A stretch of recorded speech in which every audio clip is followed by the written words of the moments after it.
Okay, hi. So since I'm not sure how to record myself working out equations, I'm just gonna show you by recording myself doing it, but I wanted you to see that I'm the one doing it and not some video. So hi, let's get started. Okay, so first, let's start off with something simple. We're gonna start with one-step equations. One-step equations, there's one step, so we're gonna draw the line down and we need to isolate the variable. When we isolate the variable, we have to do the opposite to make the sides balanced. So let's add 5. So now z is by itself, and z equals 14. Okay, let's move on to the next one. Alrighty, so the first thing we have to do is isolate the variable. And we want the variables on one side and numbers on another side. So what we can do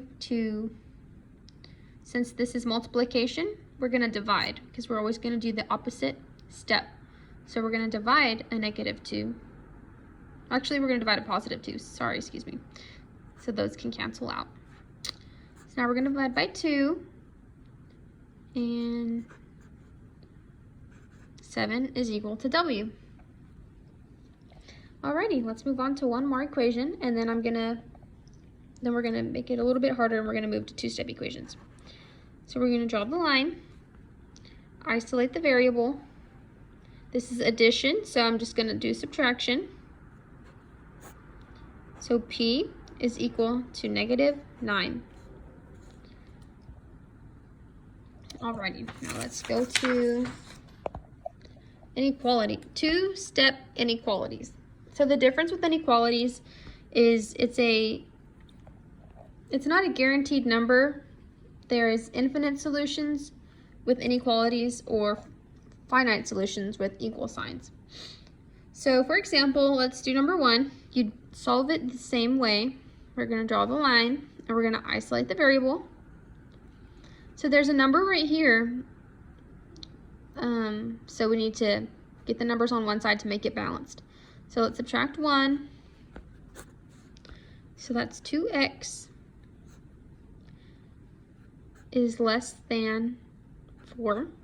So now we're going to divide by 2 because we have to get the variable by itself, and we're multiplying.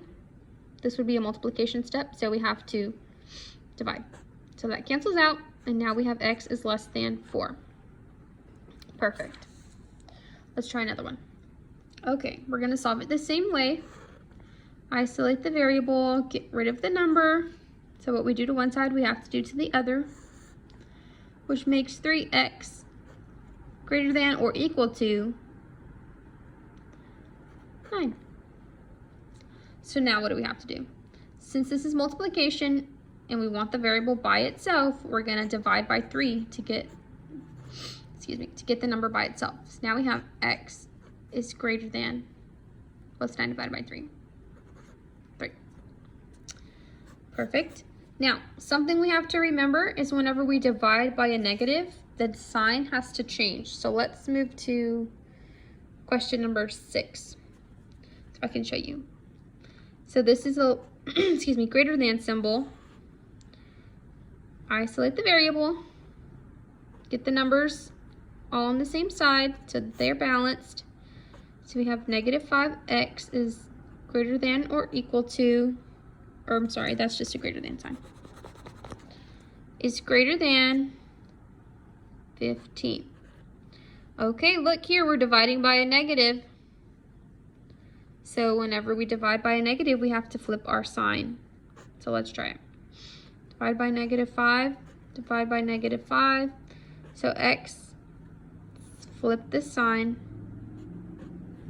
X is less than -3.